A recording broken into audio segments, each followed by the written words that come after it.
Guadalupe Contreras y Angélica Rivera en 11 Noticias Matutino. En exclusiva les presentamos en 11 Noticias el relato del fotoperiodista Ahmed Abou Kamil sobre lo difícil que es para los gazatíes encontrar agua o comida en momentos en que la ayuda humanitaria escasea y los bombardeos no paran. Asegura la presidenta Claudia Sheinbaum que Estados Unidos no cuenta con un sustituto para importar jitomates y confía en que habrá acuerdo tras la imposición de la cuota compensatoria de 17.09% a este producto mexicano. Renuncia el fiscal Rosendo Gómez Piedra a la unidad especializada en investigación del caso Ayotzinapa. Será sustituido por Mauricio Pasarán Álvarez, ex colaborador de Ernestina Godoy. Confirma la alcaldesa Karen Bass el retiro de más de 2,000 guardias nacionales. En Los Ángeles, California, dijo que la permanencia de los elementos en la ciudad ha sido un duro golpe económico. Y en la cultura presentan el programa de la edición número 44 del Foro Internacional de Cine. Se realizará en la Cineteca Nacional del 24 de julio al 10 de agosto. Contará con 14 cintas de 17 países que se estrenaron en Cannes, en Venecia y también en el Festival Internacional de Cine de la UNAM.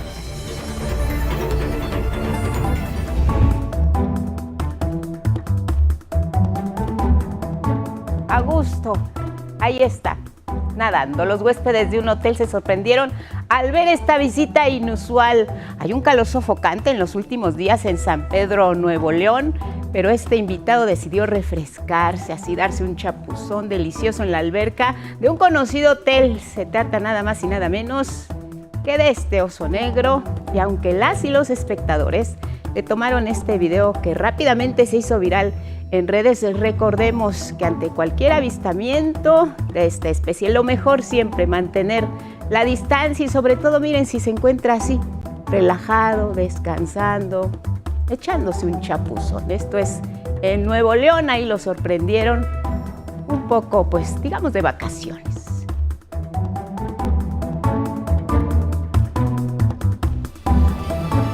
Muy buenos días en este miércoles 16 de julio. Bienvenidos y bienvenidas a 11 Noticias Matutino Guadalupe. Muy buenos días. ¿Cómo estás, Elvira Angélica Rivera? Gracias por acompañarnos. Como siempre, ya lo saben, lo más relevante aquí en nuestra pantalla. Les recordamos que también nos pueden seguir y escuchar a través de nuestras redes sociales y en la página de 11noticias.digital. Gracias y buenos días en radio 95.7 de FM. Los acompañamos a donde ustedes vayan. Pueden acceder a nuestra página escaneando el código QR que aparece en pantalla. Sus opiniones y comentarios importantes, aquí los leemos. Hashtag 11 Noticias. Vamos a comenzar. Así es, y arrancamos con lo siguiente, y es que mire, en Gaza la ayuda humanitaria no solo está escaseando, también intentar acceder a ella se ha convertido en una sentencia de muerte. La comida y el agua se han convertido en instrumentos de guerra. Desde el Hospital Nasser, en el sur de la Franja de Gaza, se ha reportado un alarmante aumento de casos de desnutrición infantil. En promedio, al día ingresan a urgencias médicas al menos 10 niñas y niños en estado crítico. En este contexto, aquí en Canal 11 establecimos contacto de manera exclusiva con un reportero que vive y resiste ahí, en la Franja de Gaza. Es el fotoperiodista Ahmed Abou Kamil. Nos presenta qué tan difícil es para las personas de Gaza encontrar agua o bien algo que comer. Esta es la primera entrega que se ha titulado Comer.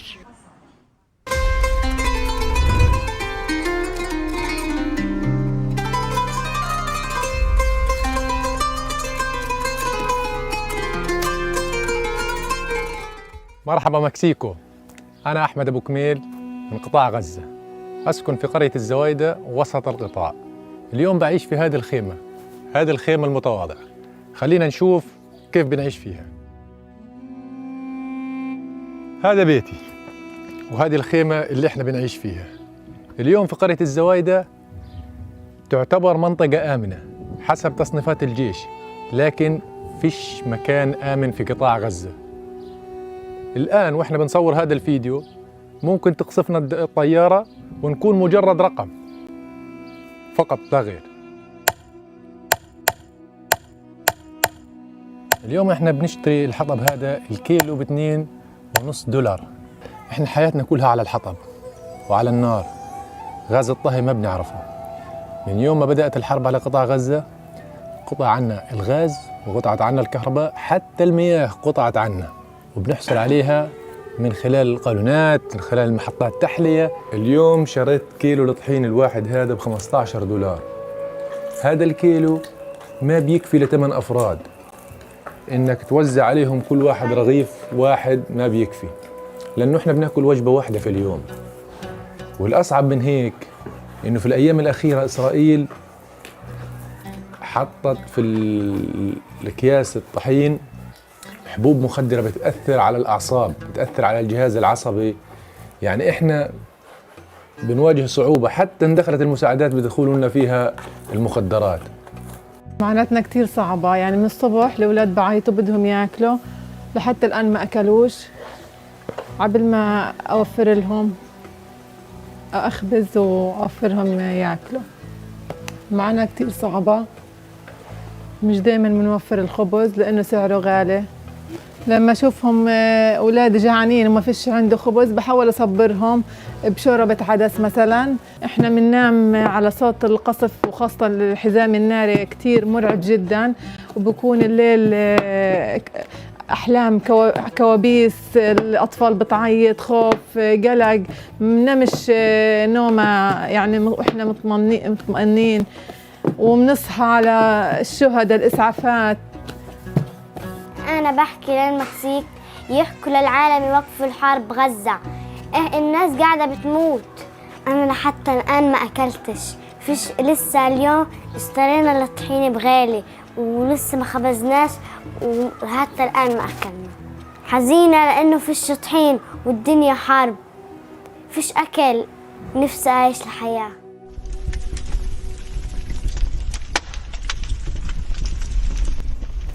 مع الظروف الصعبة اللي أنا بعيشها، النار والحياة الصعبة، إلا إنه يعني بكون مبسوطة نوعا ما إني أنا بطعم أولادي وأوفر لهم أدنى المقومات، وهو الأكل أو الخبز. طبعا أنا مبسوطة عشان عندي بدي آكل، بس حناكله حاف لأنه فيش جبنة ولا في زعتر ولا في دقة،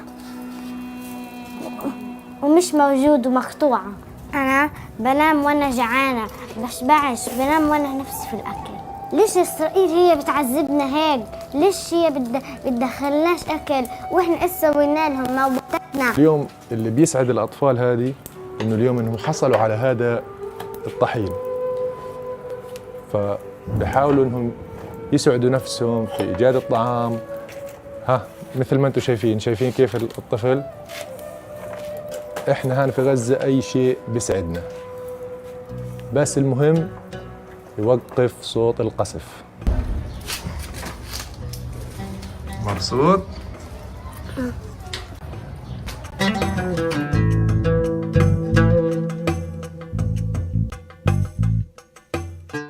Este día a día lo vamos a seguir documentando. El propósito es que todo mundo tenga conciencia de lo que está ocurriendo allá en la Franja de Gaza. Esta familia tiene acceso a lo mínimo indispensable, no tienen agua, no tienen gas, apenas comen.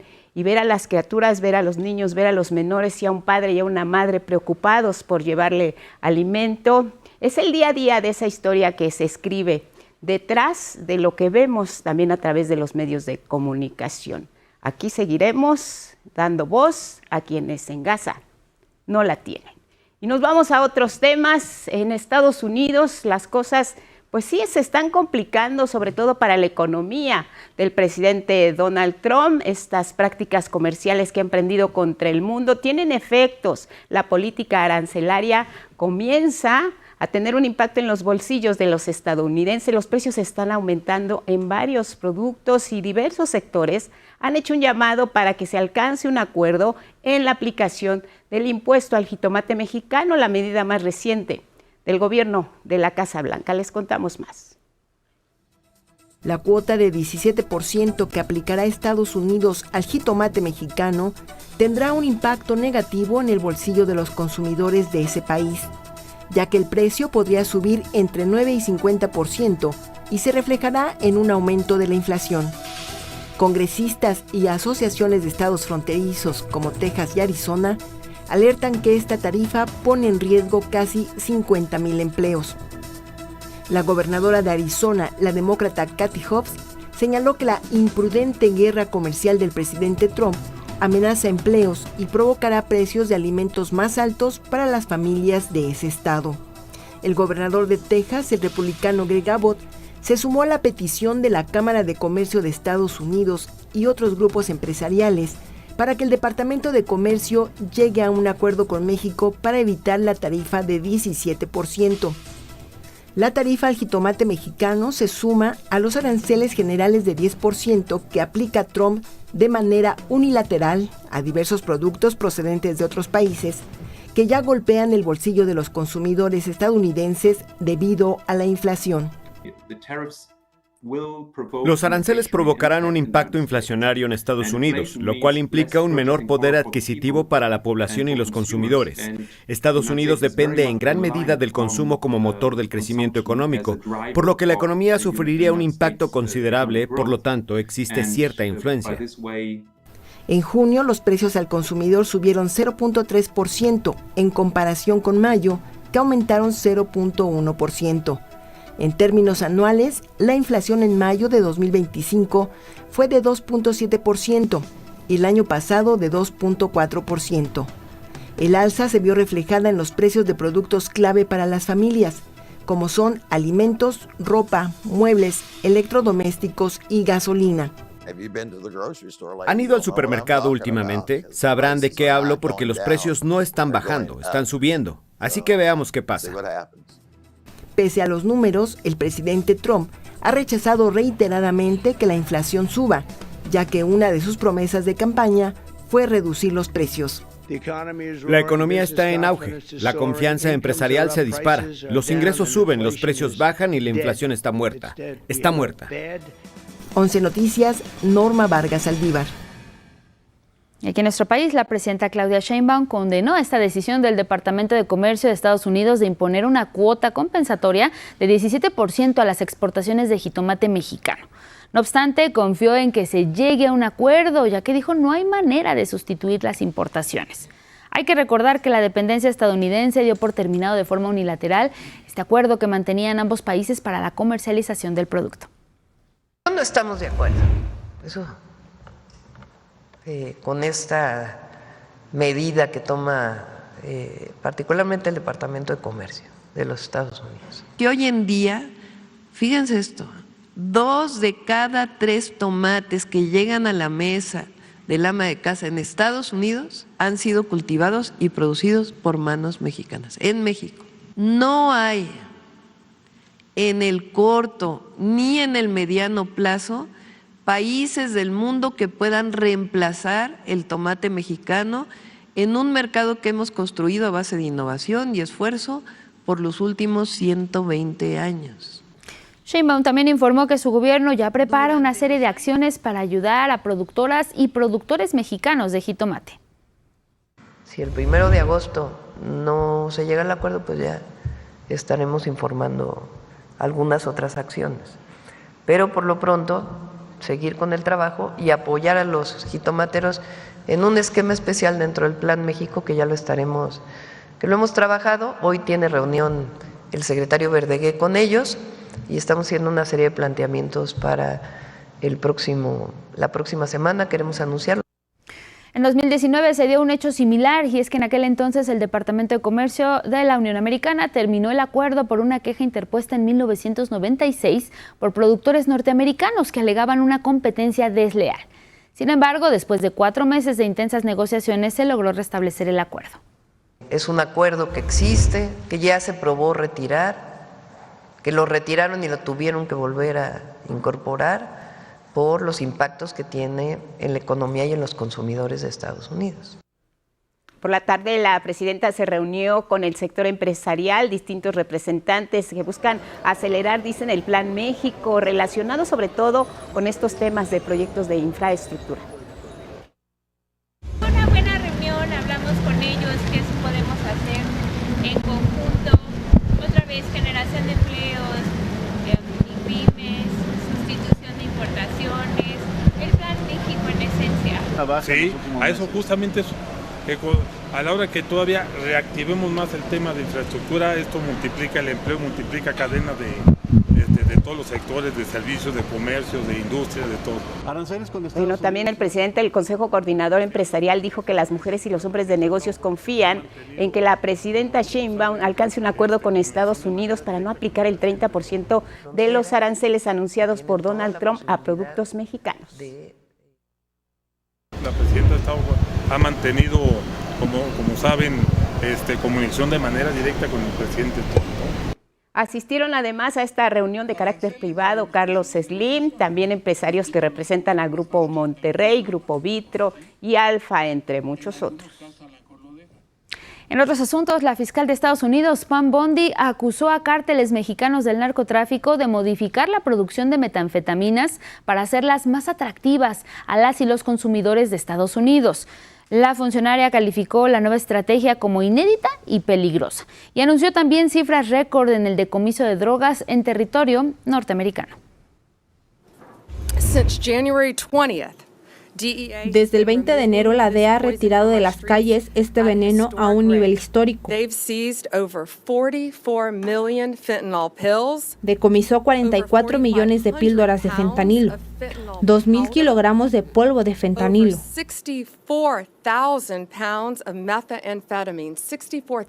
casi 29.000 kilogramos de metanfetaminas, casi el mismo monto de todo el año 2024.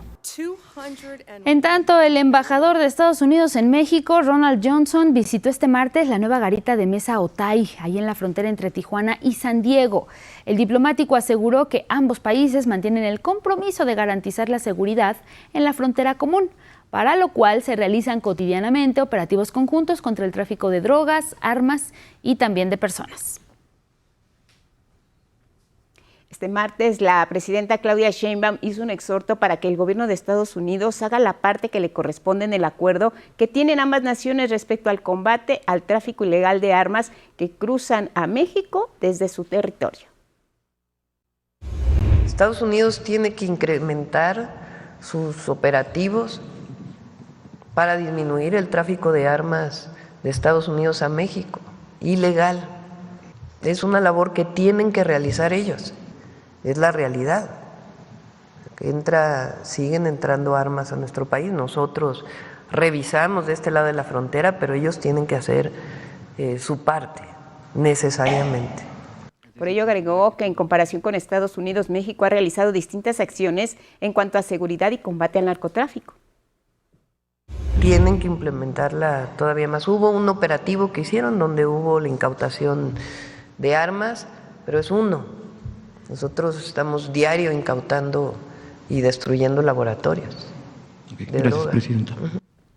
Mire, se dio a conocer que Ovidio Guzmán López, el hijo de Joaquín El Chapo Guzmán, abandonó la cárcel metropolitana de Chicago, allá en Estados Unidos, esto para permanecer presuntamente bajo custodia en una ubicación no revelada aún.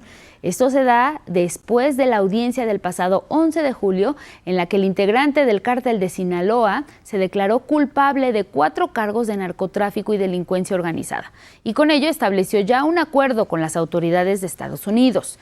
De acuerdo con los registros del Buró Federal de Prisiones de Estados Unidos, Ovidio Guzmán abandonó el penal de Chicago el pasado lunes 14 de julio.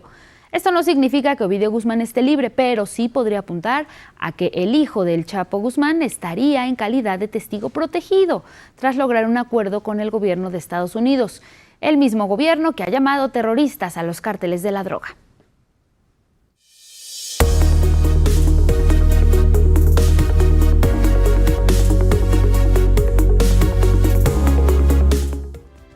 A las 6:26 en la hora del centro vamos a revisar nuestro portal y las planas de algunos diarios de circulación nacional. Aquí en nuestro portal la información completa, precisa, puntual, en la palma de su mano, actualizada minuto a minuto. Chéquelo, revíselo y estará bien informado. La relación México, Estados Unidos y Canadá de manera permanente en nuestro micrositio el encuentro de ayer en Palacio Nacional de carácter privado, diálogo con el sector empresarial. El Plan México está en marcha, en curso, sobre todo frente a esta política arancelaria de Estados Unidos. Se queda ahí la mañanera del pueblo. En resumen, nuestra frase del día y también entretenimiento y Once Lab para que los revisen. En las portadas, los diarios recuperan esta información. Milenio, migrantes organizan, dice este diario, una huelga de 3 días. Lo hacen en los campos de California, donde han tenido lugar principalmente las redadas. Las organizaciones de campesinos han activado este plan denominado Huelga por la Dignidad. La fotografía nos muestra a los jóvenes en Gaza, que de acuerdo con Milenio, repudian el servicio militar y la desnutrición evidente, que ya le contábamos que se padece en esa zona, sobre todo entre los menores. La jornada arancel de Estados Unidos al jitomate, dice, pegará en ambos lados de la frontera, es su nota principal. La ilustran con esta fotografía del jitomate mexicano, donde México abastece 2 de cada 3 precisamente allá a Estados Unidos. Revisamos así bien el Sol de México, también temas comerciales relacionados con el TEMEC. Blinda 90% de las exportaciones, dice este diario. Entre los operativos desaparecen dueños, mercancía abandonada en el puerto de Manzanillo. La ilustran con esta fotografía con elementos de la Guardia Nacional. La mayoría de estos productos, dice, son de origen chino. Del Sol de México, revisamos así la portada esta mañana del Universal. Calakmul, un viaje a la Gran Pirámide, es su nota principal. Inflación en Estados Unidos, les contábamos, empieza a subir por los aranceles de Donald Trump. Los bolsillos de los estadounidenses están resintiendo ya esto de los precios, aumentan en junio 2.7%. Y El Economista, cerramos con este diario, importación de gas natural alcanza nivel récord de enero a abril. Pausa y regresamos.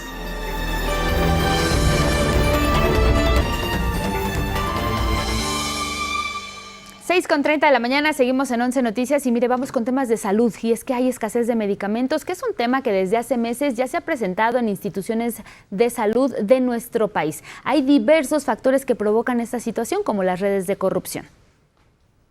Estas redes de corrupción sabemos que se tejieron en administraciones pasadas, tanto del PRI como del PAN, pero actualmente hay un diseño, hay una estrategia que busca terminar con el desabasto de medicamentos e insumos médicos, como nos cuenta Karen Ballesteros. Esto ha afectado a millones de ciudadanas y ciudadanos. La historia.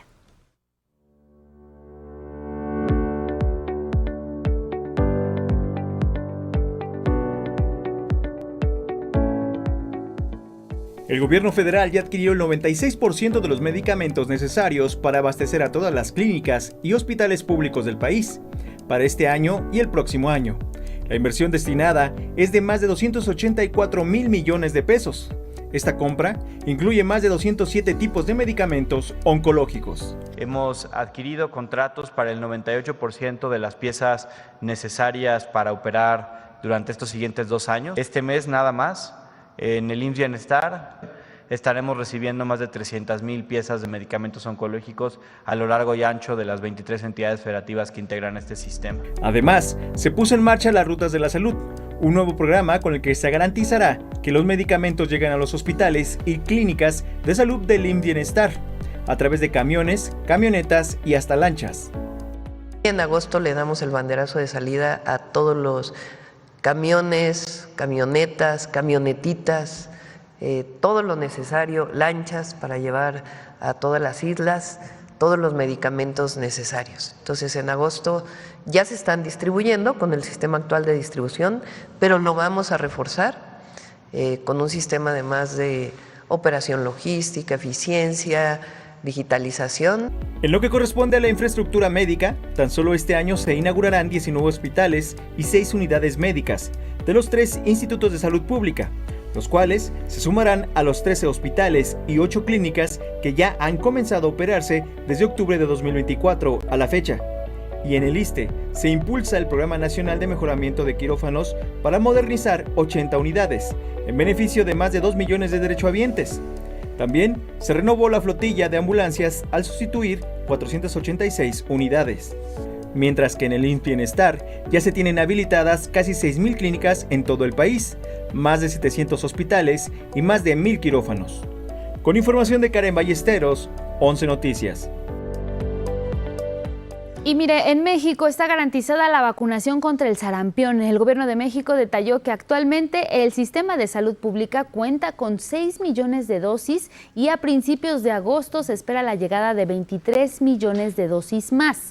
El secretario de Salud, David Kersenovich, puntualizó que la vacunación se realiza en todo el país, pero se van a redoblar los esfuerzos, particularmente en estados fronterizos, donde se han registrado la mayoría de casos.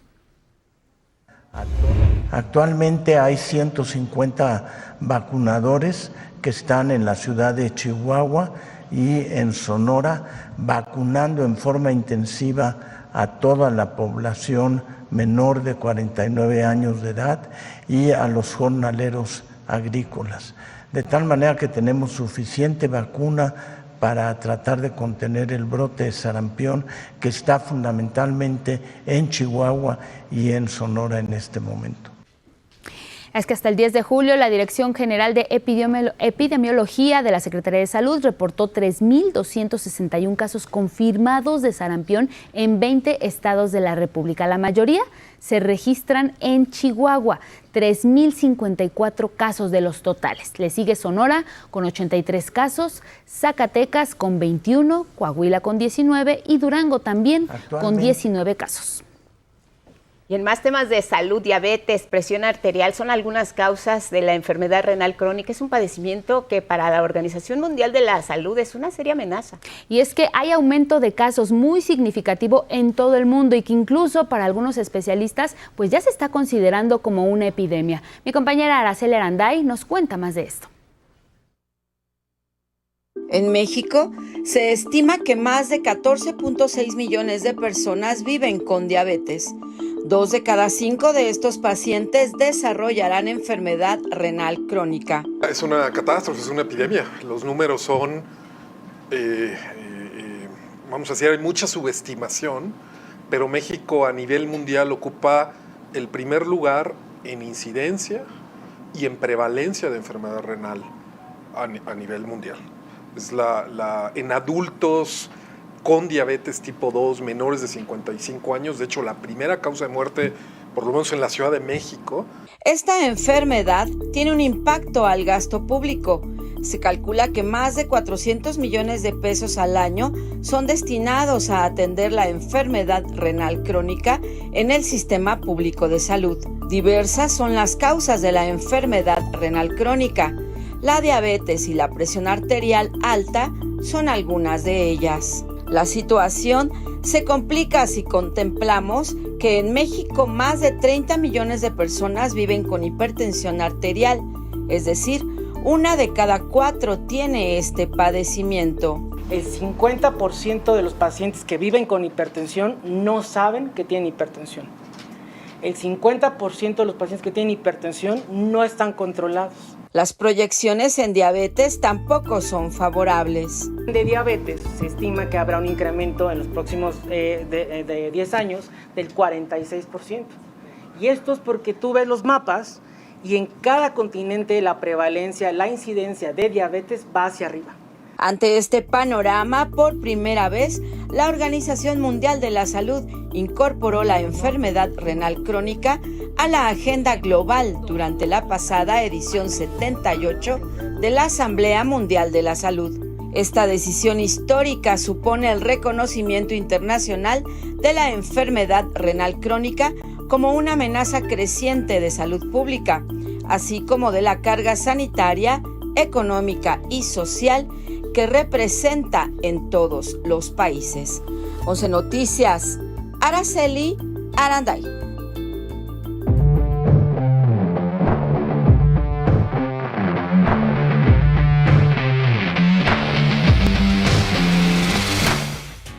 E información deportiva, Gabriel Sainz, cuéntanos todo. ¿Ya están disponibles los boletos para el Mundial? Buenos días. Buenos días, Gabo.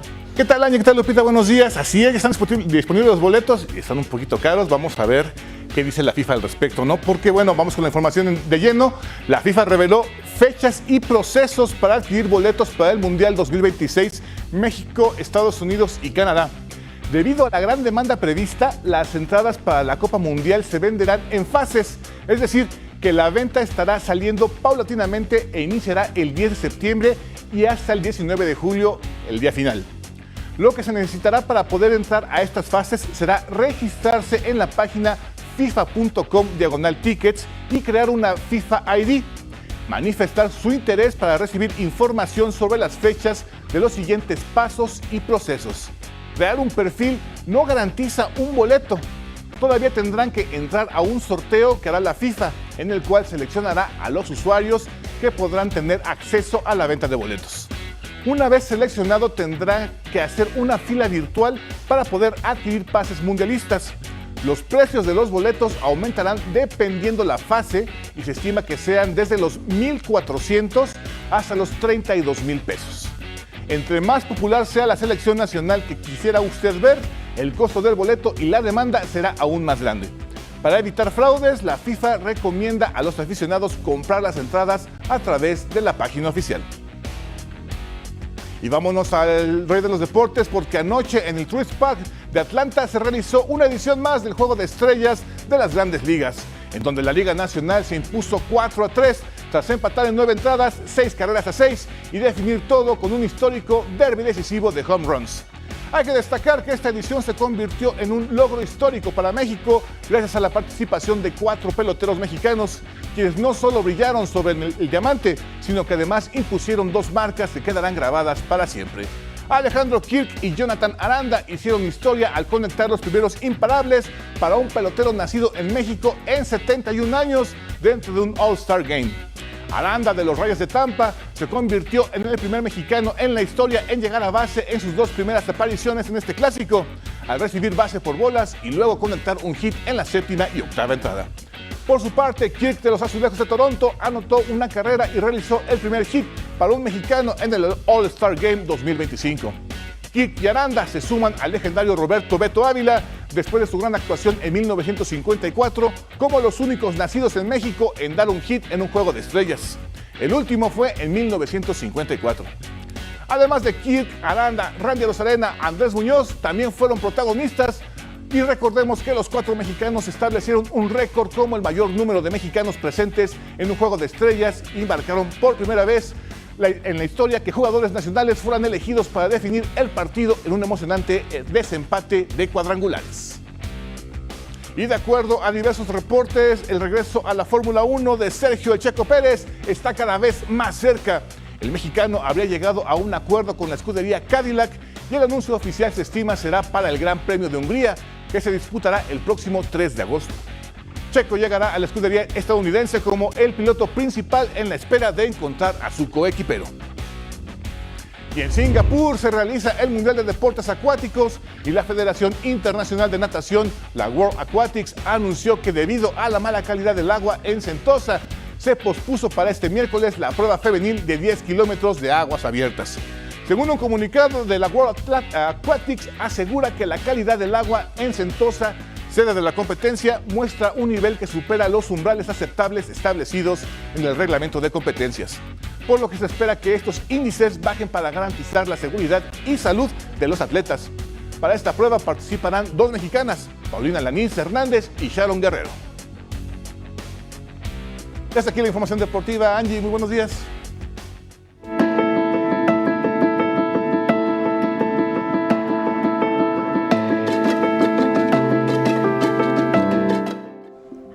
Y bueno, vámonos con información del estado del tiempo, y es que a pesar de la intensa lluvia que se registró este martes en la ciudad de Nogales, allá en Sonora, se reportó afortunadamente saldo blanco. La Coordinación Estatal de Protección Civil informó sobre daños materiales después de que en redes sociales circularan imágenes como la de la inundación en la avenida Tecnológico que le estamos compartiendo en este momento. Hay afectaciones reportadas en Nogales, que fueron 3 derrumbes menores de cerros sin afectación a personas, viviendas ni vehículos. Hubo 10 viviendas con inundaciones menores, 10 vehículos atrapados, esto al intentar cruzar arroyos o zonas con encharcamientos. Inundaciones menores en el albergue de migrantes, donde se encontraban 15 personas. También se reportó afectación en el Hospital General, esto en el área de estacionamiento por acumulación de agua. Fue controlada afortunadamente. El gobernador de la entidad, Alfonso Durazo, informó que se trabaja para que durante la noche el hospital estuviera en condiciones óptimas, esto para poder continuar con su funcionamiento, es lo que informó a través de sus redes sociales la noche de este martes. En detalle particularmente lo que ocurrió en la Perla Tapatía con las lluvias, con Ismael Marcelo esta mañana. Adelante con el estado del tiempo. Buenos días, Ismael. Hola, ¿cómo están? Angélica, Guadalupe, muy buenos días, amigas, amigos del 11. Miren, impactantes como lamentables resultan estas imágenes de lo ocurrido ayer en la colonia La Martinica, municipio de Zapopan, Jalisco, tras la fuerte tormenta que azotó en general a toda la zona metropolitana de Guadalajara. Al menos 5 vehículos fueron arrastrados por la corriente de agua y uno más quedó completamente sumergido. Para este miércoles, el monzón mexicano, los canales de baja presión y el paso de la onda tropical 12 mantendrán las precipitaciones en el noroeste, occidente y centro del territorio nacional, particularmente en Jalisco, Colima y Michoacán, donde nuevamente los acumulados de lluvia alcanzarán los 75 milímetros. Donde las lluvias irán a la baja a partir de hoy será en los estados del noreste, oriente y sureste del territorio nacional, tal como lo afirmó el coordinador del Servicio Meteorológico Nacional. Conforme va pasando la semana, vamos viendo que entre miércoles, jueves, viernes, sábado y domingo disminuye la cantidad de lluvia, sobre todo en la parte norte de México, la parte del Golfo de México también y la península de Yucatán. Esta es una buena noticia para quienes iniciarán el periodo vacacional en alguno de los destinos turísticos de estas regiones, ya que las temperaturas incrementarán considerablemente en los próximos días. En cuanto al pronóstico regional, intensos aguaceros nuevamente se registrarán en Jalisco, Colima y Michoacán, tal como se lo anticipaba hace unos momentos. Estas lluvias podrían generar encharcamientos, deslaves, derrumbes e incluso inundaciones, así que le recomendamos no intente cruzar calles inundadas. Misma recomendación damos a nuestras amigas y amigos de Chihuahua, Coahuila, Durango, Zacatecas, San Luis Potosí y Aguascalientes, ya que nuevamente esperan lluvias fuertes con actividad eléctrica y posible caída de granizo. De nueva cuenta se esperan fuertes lluvias en Guanajuato, Querétaro, Hidalgo y norte del Estado de México. En el resto de la región tendremos algunas lluvias aisladas. Esto incluye a la capital del país. En Sonora y Sinaloa las precipitaciones disminuirán de intensidad este 16 de julio. Las temperaturas incrementarán un par de grados en toda la región, así que les recomendamos utilizar protector solar y tomar agua natural de forma abundante. Mismas recomendaciones damos a quienes habitan en el sureste mexicano, donde las lluvias bajarán de intensidad este día y el ambiente será muy caluroso, especialmente en el estado de Guerrero. Lo mismo que en la península de Yucatán, donde los termómetros podrían alcanzar 35 grados Celsius entre la 1 y 3 de la tarde. No obstante, podrían también registrarse algunos chubascos en el estado de Yucatán. 11 Noticias, Ismael Marcelo.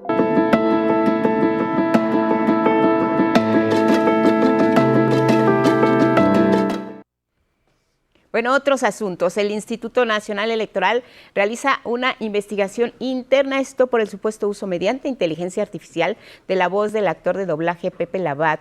Descarta además que se buscara una voz similar a la del fallecido locutor para los anuncios del INE.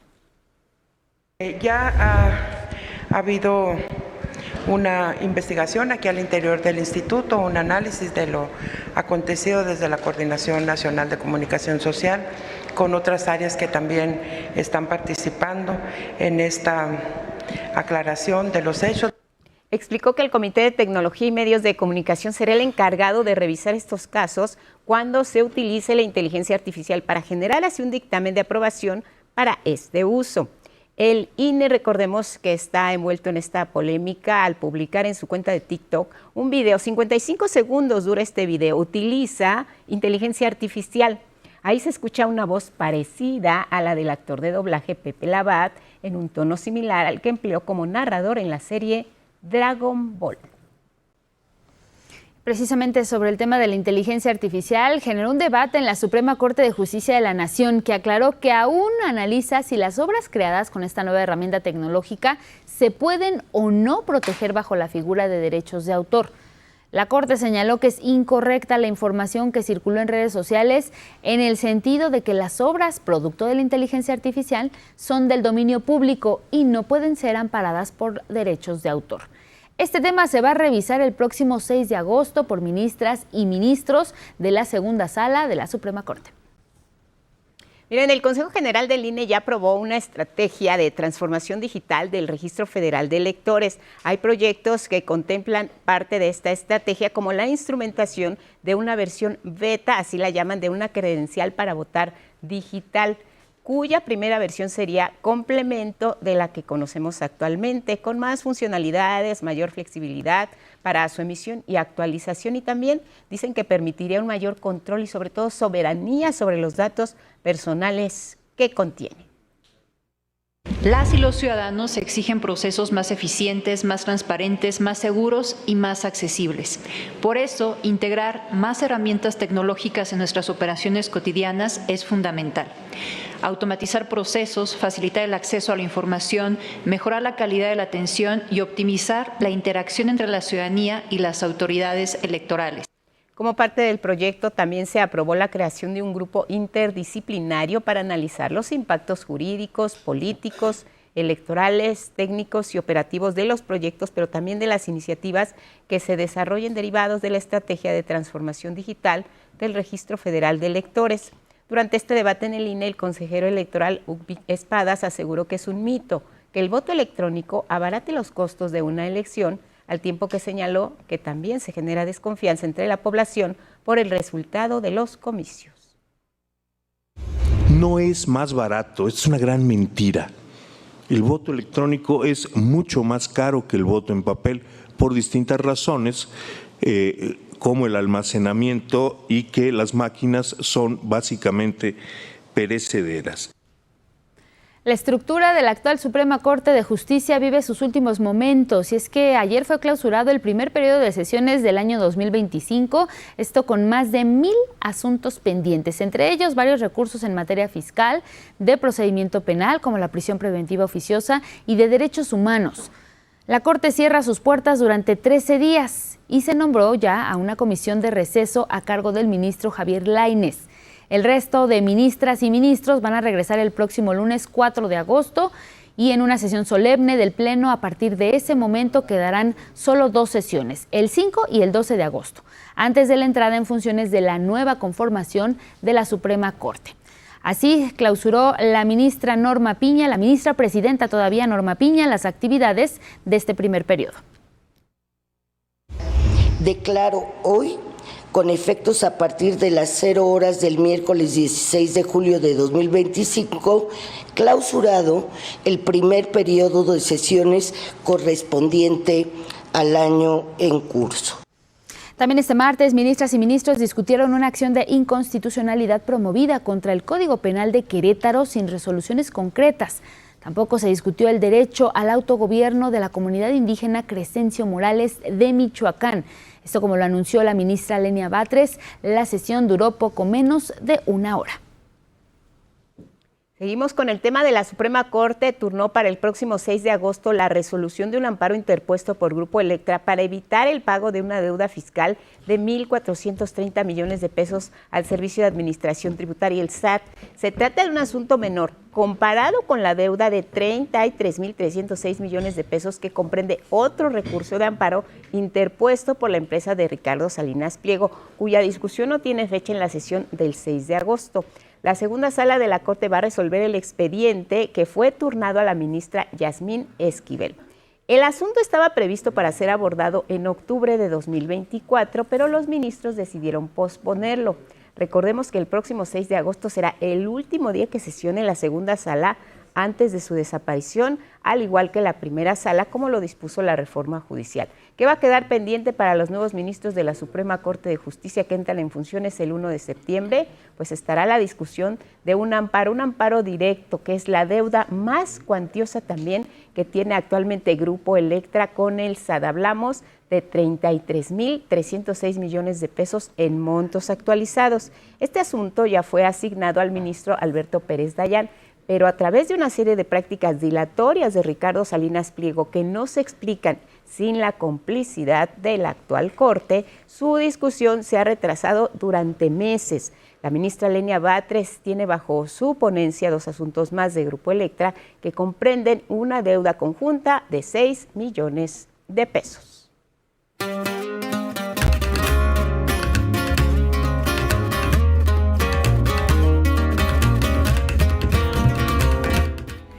Momento de la cultura, Mauricio Romo ya está listo y por supuesto pues el teatro no puede faltar, Mauricio. Exactamente, Angélica, el teatro no puede faltar y justo es porque ya inició una propuesta que se sale de los escenarios tradicionales. Se trata del Drinkifest, es un festival en cafeterías, restaurantes y bares que en esta tercera emisión extenderá su oferta artística con 32 espectáculos.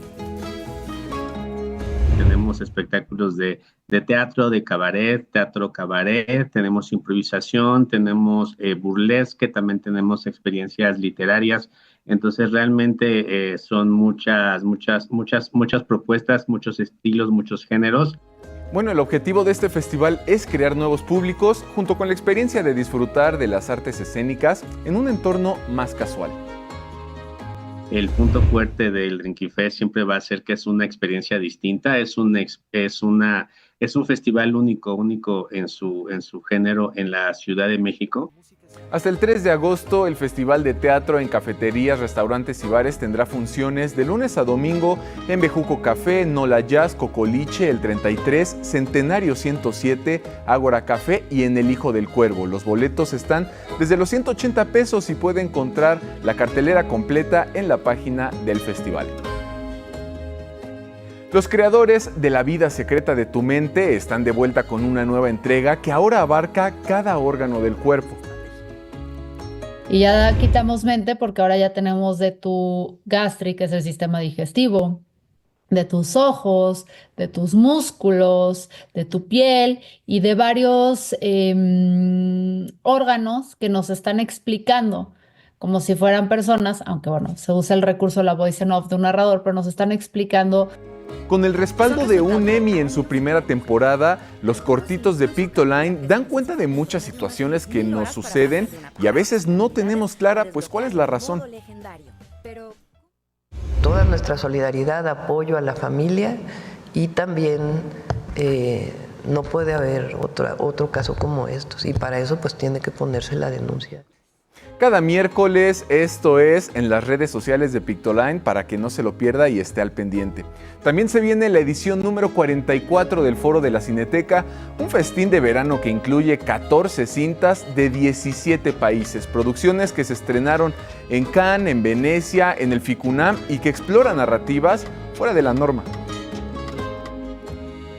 Aparte de ser cine, digamos, muy experimental, es un cine que toca temas muy actuales, tanto la problemática de la familia o de la mujer como migraciones, gobiernos autoritarios, desapariciones forzadas.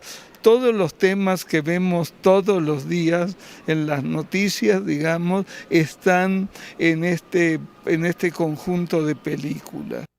Del 24 de julio al 10 de agosto, el foro en la Cineteca Nacional de Joco después tendrá recorrido por diversas sedes, incluida la nueva Cineteca que se encuentra en Chapultepec. Angélica, pues esto es lo que tenemos. Ahí están muy buenas recomendaciones, además, Mauricio, porque la Cineteca Chapultepec, la nueva Cineteca, es una oportunidad también para darse una vuelta a esta sección del bosque. Sí, claro, porque es una nueva cineteca, es un nuevo espacio para todas las personas, que además se encuentra en la zona centro, ¿no? Porque las otras dos cinetecas en la zona sur, entonces ya es un nuevo público que puede disfrutar de todas estas actividades que les acabamos de presentar y bueno, por supuesto, pues pasar en el bosque de Chapultepec, ¿no? Oye, Mauricio, y además de lo que nos recomendaste de teatro, también muy interesante, que no se pierdan estas cápsulas de Pictoline, están muy interesantes, que hablan sobre diferentes procesos del cuerpo humano. Sí, claro, acerca de ciencia de una manera pues bastante dinámica y lúdica para que podamos aprender cómo funciona todo esto. Pero bueno, hasta aquí la información.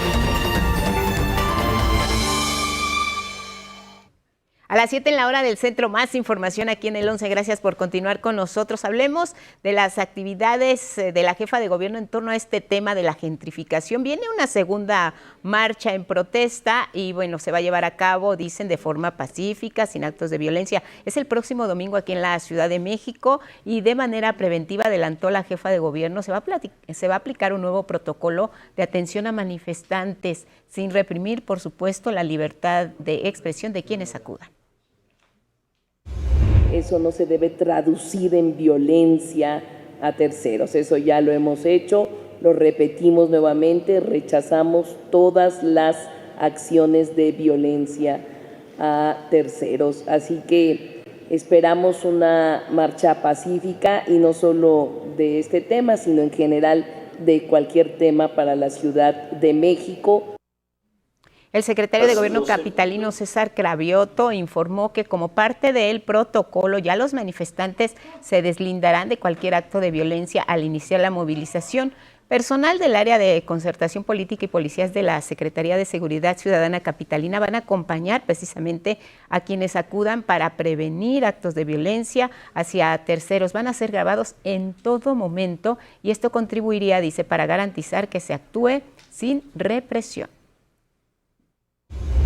Estamos involucrando también, por supuesto, a la Comisión de Derechos Humanos y estaremos también grabando todo para que vean que nuestra actuación es siempre con respeto a las libertades, con el respeto a los derechos humanos, pero con la firmeza de cuidar a otros ciudadanos que no tienen por qué sufrir daños a sus personas o a sus bienes.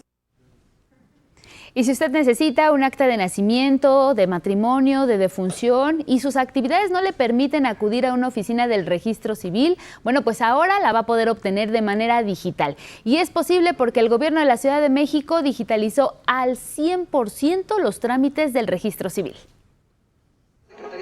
Los 31 trámites del Registro Civil de la Ciudad de México podrán realizarse vía digital. La jefa de gobierno, Clara Brugada, informó que ahora se podrán tramitar actas de nacimiento, de defunción, constancia de deudores alimentarios, aclaraciones y corrección de documentos, entre otros, por internet, sin largas filas, tiempos de espera innecesarios y, sobre todo, libres de actos de corrupción. El 100% de los trámites del Registro Civil, el 100% podrán realizarse en línea con los objetivos que he mencionado y nos vamos a convertir en la única entidad federativa del país que tiene el total de sus trámites de registro civil en línea digitalizados. Los trámites digitales se realizarán a través de la página de internet del Registro Civil con el uso de la llave CDMX y en septiembre también estarán disponibles en el chat de WhatsApp de Locatel. El pago de derechos se hace a través del registro de finanzas con un QR y que además pues facilita en un 90% la disminución de requisitos de trámite y de agilidad de los mismos y donde se bajan de 12 a 5 requisitos. Esto es muy importante porque queda abierto al público también la posibilidad de ser asesorados por vía telefónica, con asistencia de manera permanente y sobre todo que esta brecha generacional también de acceso a las nuevas tecnologías se pueda tener con las personas mayores que también requieren este tipo de necesidades. Las autoridades enfatizaron que no desaparecerán los trámites presenciales y quienes prefieran continuar en esta modalidad podrán hacerlo. Con imágenes de Arturo García, 11 Noticias, Gabriela Jiménez.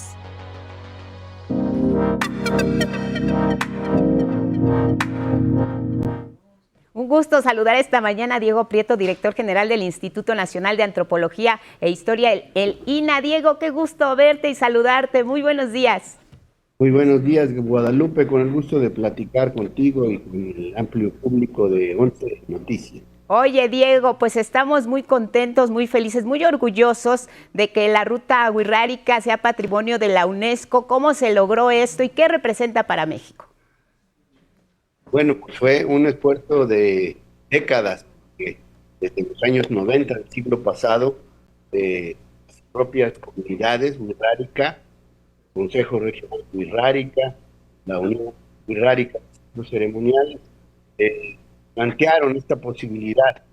También se sumó una asociación civil, Conservación Humana, y se planteó primero la inscripción de la lista indicativa para postular ruta de peregrinación, esta larga ruta de 500 kilómetros de longitud para el patrimonio mundial.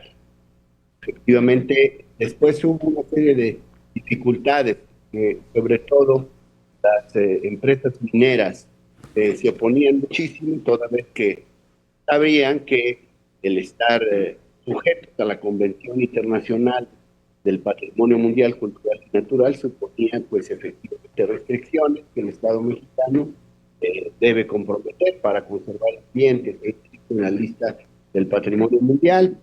Después hubo una duda si mejor presentar el expediente a la Convención de Patrimonio Cultural Inmaterial. Las comunidades querían conservar no solo la espiritualidad, también la materialidad de los territorios que albergan esta peregrinación, esta ruta espiritual que tiene efectivamente pues, un soporte material muy fuerte. Finalmente pues se determinó continuar y después de años de trabajo presentar el expediente, defendiéndolo ante el Comité de Patrimonio Mundial de UNESCO, que incluso envió expertos para conocer lugares, para platicar con la gente. Se pudo ya conseguir el sábado 12 de julio del presente año, sábado pasado, que se inscriba esta ruta sagrada de la lista representativa del patrimonio mundial. Tenemos ya con esto 36 sitios inscritos en esta lista y todos parados.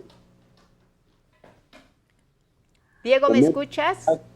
Hola, Diego, ¿me escuchas? Tenemos un problema con el audio, se escuchó cortado, en algún momento dejamos de escucharte, vamos a tratar de componer esta situación técnica. Tú me dices cuando estemos listos, si ya se escucha mejor. Yo estoy escuchando perfectamente, no sé ustedes. Perfecto, ya te escuchamos mejor. Nos decías ya de esta última etapa que acabamos de conocer, Diego. Tiene ya la visita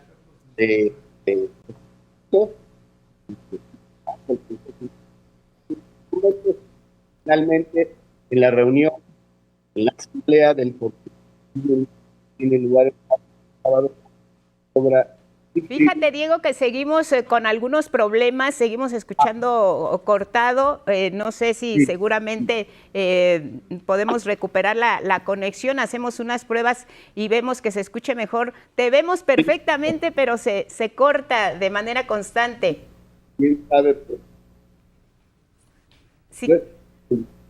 Vamos, si quieres, a recuperarlo con el equipo de cabina y nos volvemos a conectar. Mientras, pues, continuamos, Elvira Angélica Rivera, pues, platicando de este tema que es muy importante, ¿sí? Es muy interesante, porque, como bien nos decía el director del INAH, enfrentaron no solo obstáculos en esta declaración patrimonial que tienen que ver con las empresas mineras, sino también quizá resistencia de los mismos integrantes de la comunidad wixárika. Sí, y es muy importante esto que nos empezaba a plantear el director general del INAH, lo que tiene que ver también con la defensa del territorio. En unos momentos más que podamos restablecer la comunicación con él, que nos explique un poco de esta parte, de cómo esas comunidades a lo largo de estos estados por donde se extienden estos 500 kilómetros de esta ruta wixárika, pues han resistido frente a empresas mineras, ya lo decía el propio director, y pues que nos platique un poco más de esto, de cómo han resistido estos pueblos y cómo también necesitan pues seguir avanzando a través de un turismo sustentable, a través de muchas otras situaciones que les beneficien particularmente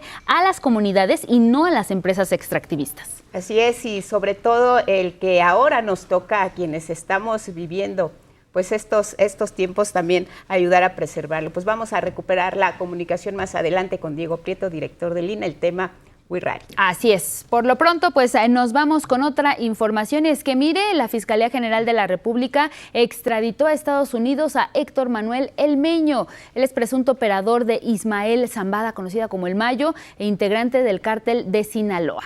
En cumplimiento al tratado de extradición firmado entre ambos países, la Fiscalía entregó al presunto narcotraficante requerido por la Corte Federal para el Distrito de Columbia. De acuerdo con las investigaciones, Héctor Manuel, junto con su hermano Martín, eran los encargados de recibir en alta mar y vía embarcaciones cargamentos de cocaína por medio de intermediarios colombianos. Una vez que recibían la droga, la transferían a otros integrantes de la organización para su transporte terrestre a diversos lugares de México y de Estados Unidos. Héctor Manuel fue detenido por fuerzas federales mexicanas en 2016, esto en Culiacán, Sinaloa. Mira, en la noche de este martes se dio a conocer ya la renuncia de Rosendo Gómez Piedra a la unidad especializada en investigación del caso Ayotzinapa. Gómez Piedra, recordemos que fue señalado de negligencia e irregularidades administrativas. El abogado Vidulfo Rosales confirmó la salida del fiscal.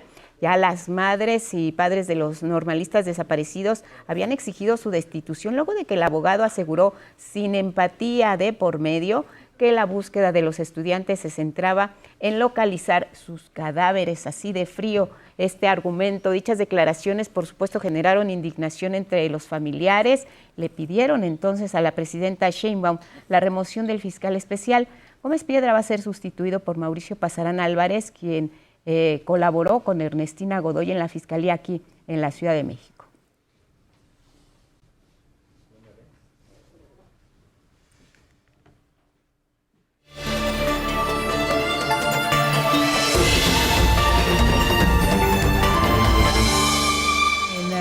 Por lo pronto, vámonos con la información de ciencia y tecnología. ¿Cómo estás, Carlos? Buenos días. Hola, buenos días, Angélica. Buenos días, Lupita. Buenos días también para usted. Y bueno, vamos a la información de Once Lab esta mañana. Fíjese que un estudiante llamado Benjamin Weston, un estudiante de paleontología de la Universidad Portsmouth, ha descubierto, esto está en Inglaterra, una nueva especie de mamífero prehistórico de hace 145 millones de años en los acantilados de Dorstone Bay en Dorset, allá en Inglaterra, acantilados muy famosos por sus cuestiones fosilíferas. La determinación de esta nueva especie fue a partir de un fragmento fosilizado de una mandíbula de solo 16.5 milímetros que tiene un incisivo largo y puntiagudo al frente y 4 premolares afilados detrás. El hallazgo constituye la primera mandíbula de este tipo de mamífero hallada de un grupo llamado multituberculado, un tipo de mamíferos con 200 especies conocidas hasta ahora, todas extintas, que iban desde el tamaño de un ratón hasta el de un castor. Ya se ha reconocido como una especie totalmente nueva y ha sido bautizado como, téngame paciencia, Nova Culadon mirabilis, nombrada así por los dientes traseros en forma de cuchilla y su excepcional conservación. Si usted sabe latín, pues nos puede explicar en redes sociales por qué le pusieron así. El fósil fue analizado con escaneo CT, lo que permitió aislar y estudiar los dientes digitalmente y luego hacer impresiones 3D ampliadas, con lo cual se estudió el espécimen sin dañarlo. Las evidencias sugieren que era omnívoro, es decir, podía comer muchísimas cosas, probablemente alimentándose más de pequeños invertebrados como gusanos. Lo más importante es que se trata de un mamífero que coexistió con los dinosaurios muchísimos millones de años antes de la extinción, la caída del meteorito por acá en Yucatán. Y bueno, en Estados Unidos, un equipo del Hospital Johns Hopkins, liderado por el doctor e ingeniero Ji-Won Kim, ha desarrollado un robot quirúrgico autónomo basado en inteligencia artificial y que promete transformar las intervenciones quirúrgicas en el futuro a mediano plazo. Y es que este robot fue capaz de diseccionar la vesícula biliar de un cerdo, aunque el cerdo estaba muerto, en lo que, de acuerdo con el propio equipo que desarrolló este robot, se trata de la primera intervención quirúrgica sin intromisión humana de ningún tipo. Aunque en 2022 otro robot realizó la primera cirugía robótica autónoma en un animal vivo, pero los tejidos en esa ocasión fueron previamente marcados para que los pudiera detectar el robot y la operación se dio en un entorno totalmente controlado y además seguía un plan quirúrgico completamente rígido y predeterminado. Sin embargo, en el caso que se acaba de reportar hace unos días, el robot llevó a cabo 17 tareas distintas, cada una de las cuales el sistema robótico realizó con un 100% de éxito, aun cuando tuvo que autocorregirse 6 veces, de acuerdo con lo informado. En el desarrollo de este robot cirujano se aprovecharon tecnologías que ya se emplean en otros usos, como la conducción autónoma de vehículos, y se emplearon cámaras y algoritmos para navegar con alta precisión dentro de los tejidos del propio animalito, del propio puerquito. Pues vaya, un adelanto bastante interesante en este sentido. Y bueno, resulta que las plantas, si usted le habla a las plantas, si usted como mi madre y mi abuela le hablan a las plantas, pues fíjese que a lo mejor tenía razón, porque investigadoras e investigadores de Israel documentaron que unas plantas que tenían ahí en su invernadero y unos insectos tienen la capacidad de comunicarse entre sí. Encontraron en específico que un tipo de polillas elige dónde colocar sus huevecillos en las plantas de jitomate que emiten ciertas señales ultrasónicas. Aquellas que emiten las señales más débiles son en general las plantas más sanas y son las preferidas por las polillas. Aquí con ustedes una planta de tomate.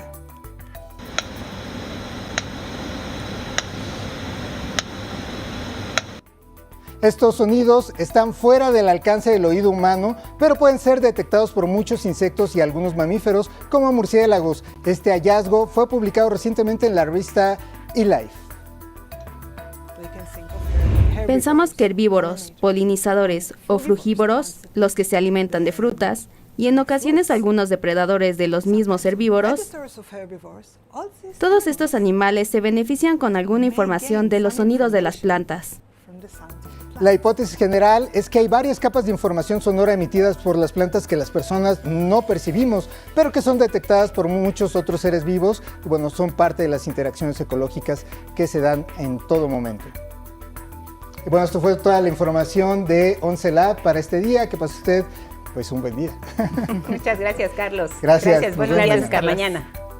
Vamos a continuar la conversación con Diego Prieto, director general del Instituto Nacional de Antropología e Historia. Diego, estamos contigo nuevamente. Platicábamos de la importancia que tiene para México que la ruta wixárika sea reconocida como patrimonio de la UNESCO, pero sobre todo, Diego, el compromiso que existe ahora para estas generaciones de continuar con su preservación frente a los retos que todavía vengan por delante.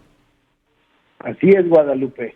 Es una celebración, es un orgullo, claro, que México cuenta ahora con 36 sitios inscritos en la lista representativa del patrimonio mundial, pero también significa el compromiso del Estado mexicano y el compromiso de todos los mexicanos de cuidar este bien, que por supuesto tiene valores universales, valores que importan no solo a los wixárika y a sus pueblos hermanos, como son los Nayeri, los Oda, Moaudan, los Mexican, sino a todos los pueblos indígenas de México y al mundo entero. Por lo tanto, tenemos que trabajar para proteger este patrimonio de la mano con sus portadores, claro, con quienes año con año refrendan esta ruta sagrada hasta Wirikuta. Así es, director general del INAH, buenos días, le saluda Elvira Angélica Rivera y pues si bien este reconocimiento que hace la UNESCO a la ruta de 500 kilómetros de esta ruta wixárika, pues tiene que ver, como ya usted lo describió, con estos saberes ancestrales, pero también muy importante, que también ya lo ha mencionado, con la defensa del territorio. Hablemos un poco de eso, director, pues con lo que tiene que ver con lo que han resistido estas comunidades en todos estos estados de nuestro país frente a empresas extractivistas. ¿Cómo garantizar que esto siga en ese sentido, que se pueda seguir defendiendo el territorio y también que se pueda transitar a un turismo sustentable, por ejemplo, diferentes actividades, pero con la participación y en beneficio de las propias comunidades? Así es, Angélica, hay mucho trabajo que hacer. Desde finales del siglo pasado se levantó un movimiento muy fuerte en solidaridad con el pueblo wixárika para defender sobre todo este lugar sagrado que ellos consideran de la mayor importancia, porque consideran que está ahí el origen de la humanidad, que es Wirikuta. Ellos tienen que peregrinar ahí porque esto permite preservar el mundo, lo hacen entonces no solo para sí, sino lo hacen en beneficio de toda la humanidad. Pero cuando se levanta este movimiento, se confrontan amenazas muy fuertes, particularmente por parte de las empresas mineras que pretenden con la minería a cielo abierto devastar cerros y montañas enteras, y también con algunas empresas extractivistas y con corrientes de un turismo depredador, ¿sí? Un turismo que va a tratar de extraer el peyote, que para ellos es el jicuri, una planta sagrada que por supuesto tiene que ver con ceremoniales que tienen todo un protocolo y que tienen que ver con su contacto con las deidades. Entonces, el haber logrado esta inscripción refrenda este compromiso y esta tarea de conservación de este territorio. Este territorio que, si nos referimos a Wirikuta, en San Luis Potosí, representa el extremo más oriental de una geografía sagrada, de una cosmografía que tiene al poniente a San Blas, con sus islas sagradas que marcan el poniente de este territorio. Al norte se encuentran cerros de Durango y al sur se encuentra la isla Alacranes en el lago, en la laguna de Chapala. Sí. Son 5 estados que configuran esta geografía: Nayarit, Jalisco, Zacatecas, Durango y San Luis Potosí. Y muy particularmente importa, insisto, este territorio sagrado para los Wixárika y que también los ejidatarios están interesados en conservar, que es el de Wirikuta, en San Luis Potosí. Ahora, ¿qué retos, Diego, identifica el INAH para preservar a futuro lo que significa esta declaración de patrimonio? ¿Qué planes tiene el INAH también para difundir lo que significa esta ruta sagrada, no solo en México, sino también en el extranjero? Sí, mira, más que el INAH se asume como una institución que tiene que acompañar a los pueblos y sobre todo a la nación wixárika en el cuidado de este territorio.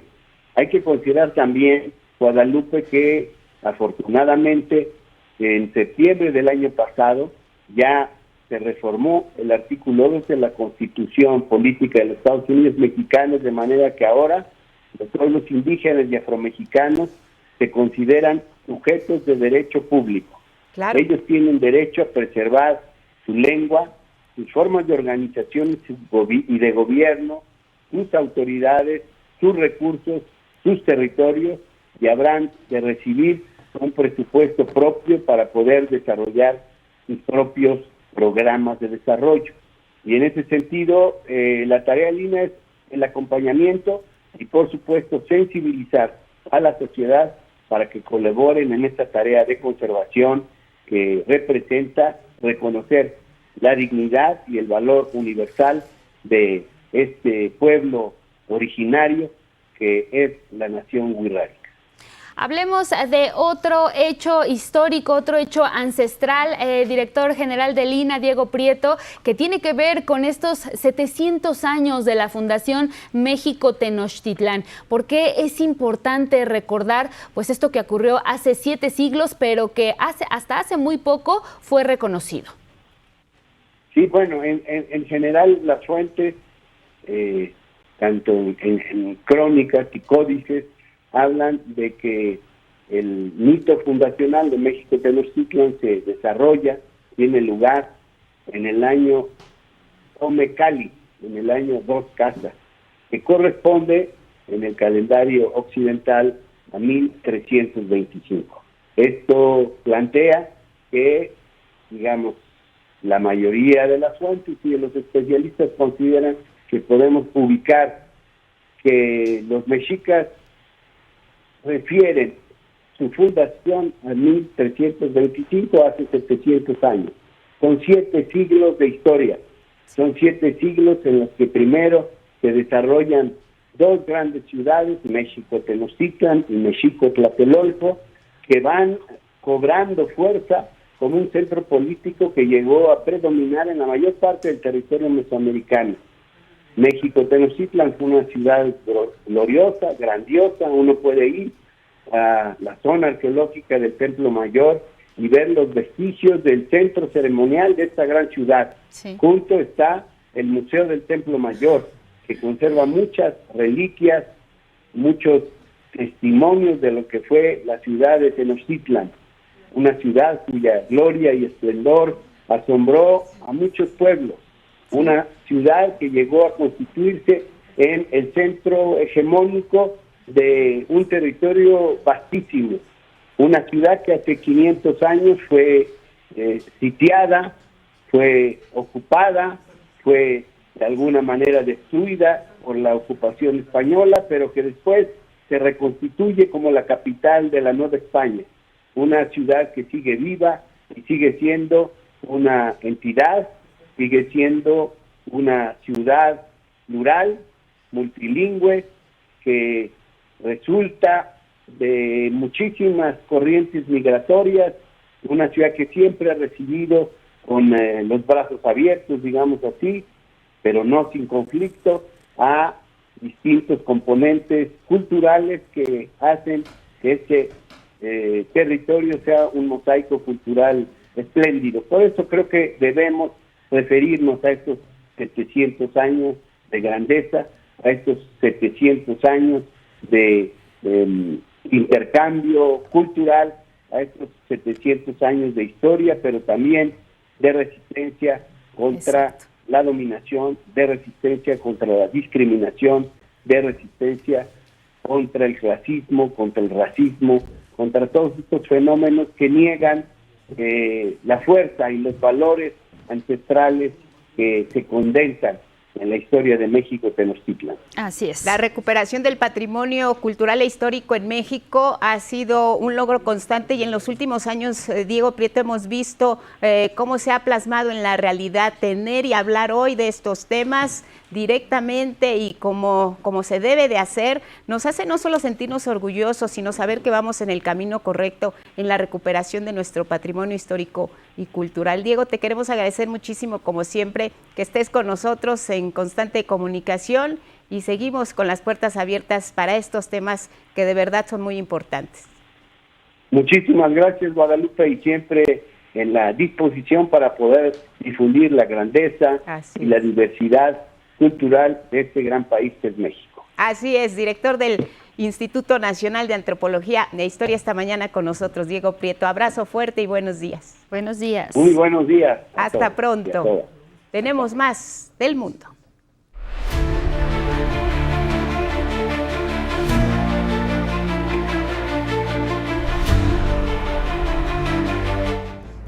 Vamos con información internacional. Arrancamos en Estados Unidos y es que se asestó un revés para la administración de Donald Trump. El Pentágono confirmó el retiro de 2,000 guardias nacionales de Los Ángeles, California, luego de que más de 4,000 elementos tenían como misión proteger los edificios y al personal federal. Esto tras las protestas contra las operaciones de ICE. Estoy aquí para decir que hemos tenido una victoria importante. Creo que Los Ángeles se mantuvo firme porque entendimos lo que significaba que el gobierno federal interviniera y usurpara el poder de nuestro gobernador en relación con el despliegue de la Guardia Nacional y enviara inapropiadamente a la Guardia Nacional aquí cuando no era necesaria. La administración finalmente ha entendido que necesita retirar las tropas. La alcaldesa Karen Bass agregó que la permanencia de la Guardia Nacional en Los Ángeles ha sido un duro golpe para la economía de la segunda ciudad más grande de esa nación, donde hay sectores que dependen del trabajo migrante. En Texas, donde continúan las labores de rescate que dejaron las inundaciones repentinas del río Guadalupe, se confirma desafortunadamente la muerte de personas que estaban reportadas como desaparecidas. Han sido días en los que se ha buscado la forma de localizarlas. Finalmente se ubica el cuerpo de un menor, Carlos, hijo de la familia Romero. Sus padres desafortunadamente también fallecieron. El único sobreviviente fue el hijo mayor. Su familia cercana, a través de Lorena Monreal Rodríguez, confirma en su cuenta de Facebook la localización del pequeño Carlos. Fue este 14 de julio. Al mismo tiempo, agradeció a todos sus expresiones de solidaridad y por estar pendiente de la búsqueda de sus familiares. Y vamos a Portland, también en la Unión Americana, porque fue liberada una mujer transgénero que permaneció detenida por más de un mes en un centro de detención en Tacoma. Este lunes, una jueza federal de Oregón ordenó al Servicio de Inmigración que liberara a la persona identificada con el seudónimo OJM, y agregó que el gobierno la había privado de su libertad sin el debido proceso legal. La defensa de la mujer trans informó que luego de su liberación ella se encuentra bien y reunida ya con sus familiares.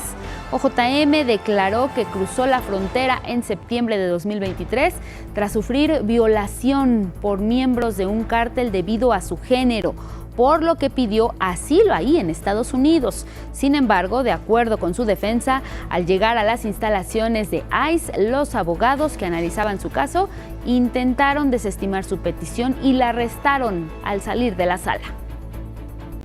En una estrecha votación en la Cámara de Representantes en Estados Unidos, legisladores republicanos impidieron que se debatiera una iniciativa de los demócratas para hacer públicos los archivos completos del caso de Jeffrey Epstein, un tema que ha acompañado al actual presidente de Estados Unidos, Donald Trump, y quien insiste en que hay que cerrar este caso. Los detalles.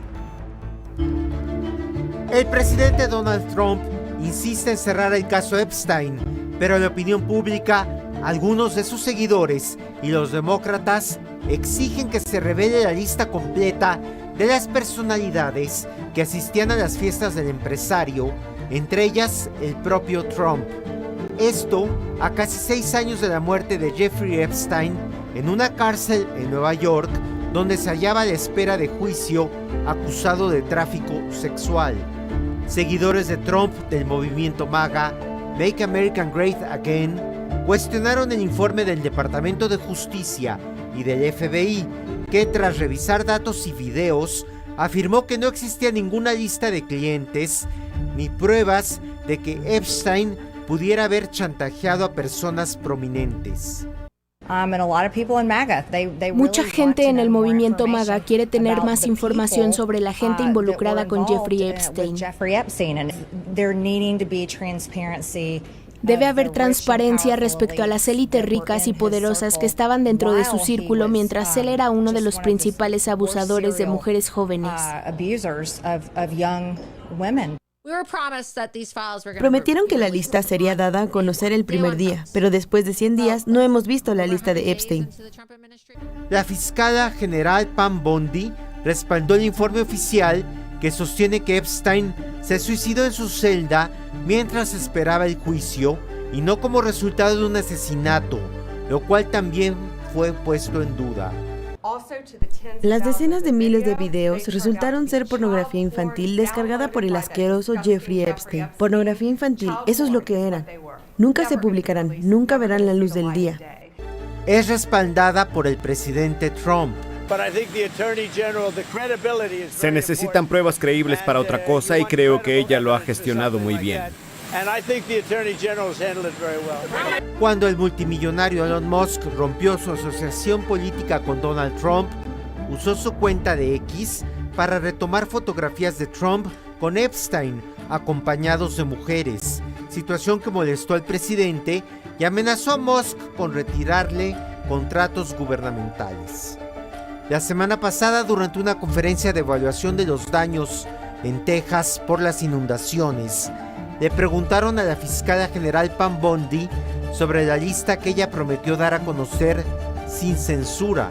Trump pidió dejar de hablar del tema. ¿Siguen hablando de Jeffrey Epstein? Se ha hablado de este tipo durante años. Estás preguntando.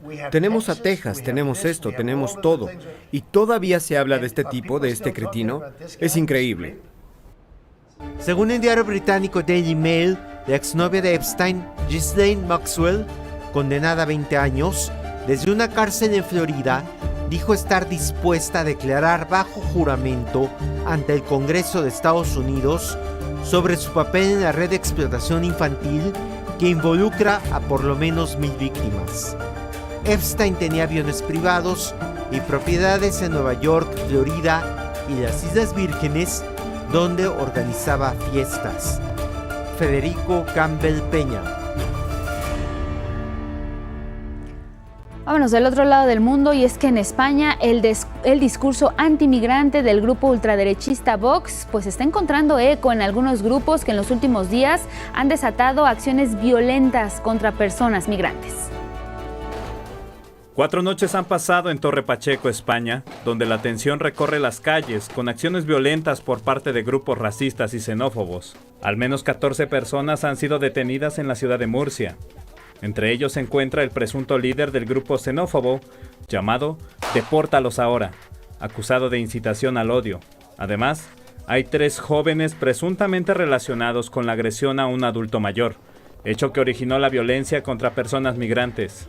Este martes, elementos de la Guardia Civil impidieron que grupos de ultraderecha se manifestaran frente al ayuntamiento de Torre Pacheco. Porque estamos cansados de esta situación, o sea, muy cansados. Salimos a la calle con inseguridad. Yo que tengo una hija, tengo 2 hijos, salimos con inseguridad. Ellos tienen que salir porque están en su pueblo, todos los críos salen a la calle. Y yo siempre llevo la mano en vilo cuando los veo en la calle, pero tienen que salir porque son jóvenes. En la casa del presunto líder detenido, la Guardia Civil incautó equipo de cómputo y cerró un grupo de Telegram que convocaba a la violencia, en el que se leía que harían una cacería contra la población magrebí, ciudadanos de Túnez, Argelia y Marruecos. Por otro lado, la Fiscalía de Murcia investiga las declaraciones de José Ángel Antelo, líder regional del partido ultraderechista Vox, para determinar si existen indicios delictivos relacionados con estos actos violentos. En los últimos años, el discurso antiinmigrante de Vox ha permeado en la población, que también se opone a la presencia de personas extranjeras. 11 Noticias, Ediberto Martínez. Aunque de forma tardía, la justicia llegó finalmente para el escritor Roberto Saviano. El ex mafioso italiano Francesco Bidognetti, quien por 17 años mantuvo al escritor bajo amenaza de muerte, finalmente va a pagar por este delito, como nos cuenta Armando Gama.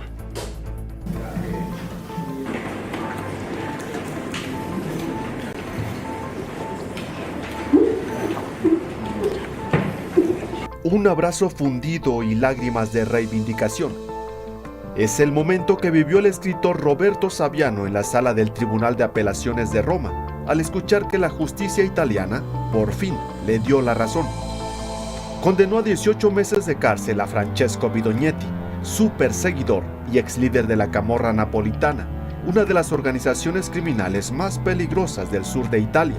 Frente a la jueza, el novelista Saviano protagonizando su propia historia, una crónica real, dramática, que supera la ficción. Roberto Saviano pasó 17 años escondido y con escolta de seguridad personal. Protegía su vida y la de la periodista Rosario Capacchione, ambos amenazados de muerte por el capo desde 2008. No atacaron a la política sino al periodismo, insinuando que los periodistas eran los responsables de su condena. Nunca había ocurrido algo así en ningún tribunal del mundo. El enojo y la persecución del ex líder criminal Francesco Bidognetti comenzó en 2006, cuando Saviano publicó la novela Gomorra, basada en hechos reales en la que reveló las entrañas y formas de operar de la mafia italiana. El libro, alimentado por investigaciones periodísticas, desnuda el bajo mundo de la red criminal y sus negocios ilegales relacionados con la droga y la prostitución. Según las autoridades italianas, la Camorra Napolitana expandió sus operaciones a España, Holanda y Francia. Aún mantiene nexos con organizaciones criminales de África, China y Sudamérica. La revista Fortune coloca a la Camorra como el tercer grupo criminal más poderoso del mundo, con ingresos de hasta $5,000 millones al año. El antagonista de la historia, el ex líder criminal Francesco Bidognetti, ya está en la cárcel y paga una condena de cadena perpetua. Hoy, para Saviano, la sentencia es simbólica. 17 años de juicio no son una victoria para nadie, expresó el escritor. Me han robado la vida. 11 Noticias, Armando Gama. Bueno, recuperamos la información internacional para hablar de este convenio entre el sector industrial y también los agentes aduanales. Buscan cerrar el paso al contrabando, como nos cuenta Judith Hernández. Para cerrarle el paso al contrabando, el fraude aduanero y la subvaluación de mercancías en las industrias textil, calzado y vestido, la Confederación de Asociaciones de Agentes Aduanales de la República Mexicana, CAAREM, y la Confederación de Cámaras Industriales, CONCAMIN, firmaron un convenio de colaboración. Este convenio significa una unidad contra la impunidad y significa legalidad para la prosperidad. El objetivo central es este acuerdo, es defender a la industria nacional frente a la acción ilegal. Mediante este convenio nos unimos para combatir prácticas comerciales ilegales que distorsionan el mercado, vulneran la confianza y afectan a quienes sí la cumplen. Además, buscan combatir el contrabando mediante reformas legales. CAAREM, junto con CONCAMIN, ha elaborado una propuesta puntual para reformar la ley aduanera, que busca precisamente cerrar brechas legales, equilibrar responsabilidades en la cadena y modernizar el marco jurídico para que no sea vulnerable ante quienes intentan burlar nuestro sistema. Detallaron que entre las afectaciones del contrabando, por ejemplo, en el sector calzado, el empleo formal ha disminuido 30%. Agregaron que la imposición de aranceles por parte de Estados Unidos también afecta a estas industrias, por lo que destacaron la importancia del fortalecimiento del mercado interno. Desde luego, la imposición de aranceles de Estados Unidos afecta a todos los sectores que exportan. A Estados Unidos haciendo el mercado que es. ¿Qué están haciendo ellos? Cuidando su mercado interno. Que nosotros tenemos que verlo también por el interés, por lo interesante que es el mercado interno mexicano. ¿Y cómo cuidamos el mercado interno mexicano? Fortaleciendo las aduanas. 11 Noticias, Judith Hernández. Más información en 11 Noticias desde Palacio Nacional. Regresamos al estudio de 11 Noticias para agradecerles como siempre su atención y compañía. Buenos días en radio y en televisión. Sigan en el 11 con Diálogos en Confianza. Buenos días.